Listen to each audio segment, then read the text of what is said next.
Very good morning, students. Today we will take up another session that is on a tissue system. So last class we have discussed about the different kinds of simple permanent tissues and complex permanent tissues, and this class we are going to study about the tissue system.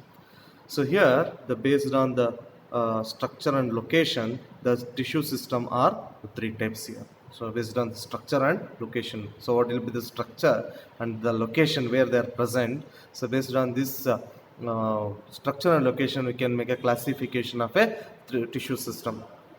Okay, so first one is epidermal tissue system. So epidermal tissue system is the first one. So as epidermal means it is the outer layering. So it gives a protection to the inner tissues. It present outside. Right? It helps in a protection of inner tissues. So the dermal means it is a skin. So next one is ground tissue, or you can say that is a fundamental tissue. Ground tissue or so that is a fundamental tissue. So another one is vascular tissues, that is a conducting tissue system where xylem and phloem are present. So there will be a different structure and there will be present in a different location. Hence we make a classification of the tissue system: epidermal tissue system, ground tissue system, vascular tissue system. Okay, so we'll go one by one. So that is first one is epidermal tissue system. It forms the outermost covering the whole plant body. So as I earlier said, so it gives a protection to the inner tissues. It must be present outer to the plant body. And it comprises, so what are the epidermal tissues comprises? That is, one is epidermal cells, stomata, epidermal appendages, that is trichomes and ears. So these are the some cells or some parts of, you can say that is epidermal tissue system consists of epidermal cells, stomata and epidermal appendages like trichomes and ears. First one is epidermis. Here it is the outermost layer of the primary plant body. So it is the outermost layer of a primary plant body. Got it? So outermost layer. It is epidermis are usually single layered. So it is a single layer, and it's made up of elongated, compactly arranged parenchymatous cells with a small amount of cytoplasm lining the cell wall and large vacuole. So it is elongated cells, compactly arranged one by one. Got it? And they are made up of parenchymatous cells. They consist of a small amount of cytoplasm which is lining to the cell wall. Cell wall ಅಷ್ಟು cell wall ಎಲ್ಲಿರುತ್ತೋ ಅಲ್ಲಿಗೆ ಮಾತ್ರ ಸ್ವಲ್ಪ cytoplasm ಇರುತ್ತೆ and consists of a large vacuole in it. And outside the epidermis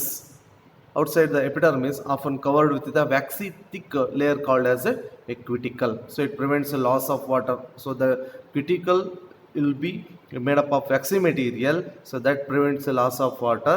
And cuticle absent in the roots. Roots does not require a cuticle because it does not expose to the atmosphere, since it is present in a soil, so where it lacks the cuticle. Got it? And coming to the stomata, these are structure. So these are the structure present in the epidermis of a leaves, and some stomata also present in the stem portion also, but most of stomata are present in the leaf section. Stomata regulate the transpiration and gaseous exchange. So it control over in a transpiration and gaseous exchange. There will be a loss of water in the tiny pores, has a evaporation that we call as a transpiration in the Garidu. And meanwhile, the opening and closing of stomata, there will be exchange of gases takes place. So it gives to oxygen to the atmosphere, and meanwhile it going to absorbs the carbon dioxide from the atmosphere. So there will be exchange of gases takes place through the tiny pores like structure called as a stomata that are present in the leaves.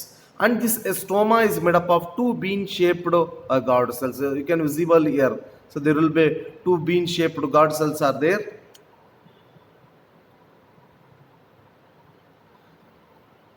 Okay, so you can visible here two bean-shaped guard cells are there. So this is the dicot stomata, and there is a outer layer, and in grasses there will be a dumbbell-shaped guard cells are there.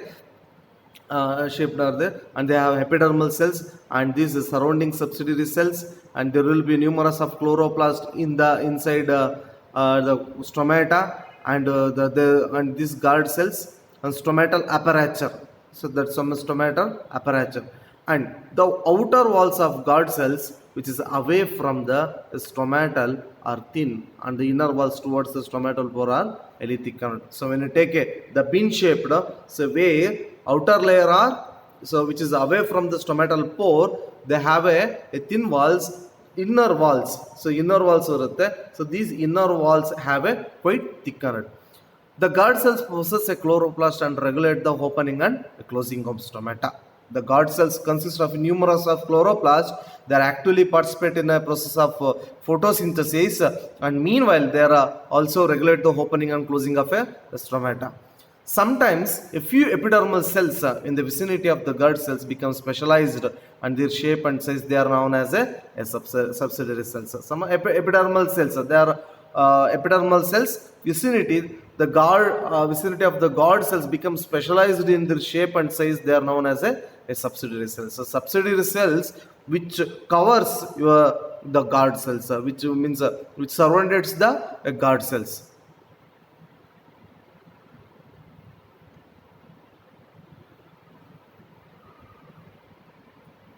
Okay.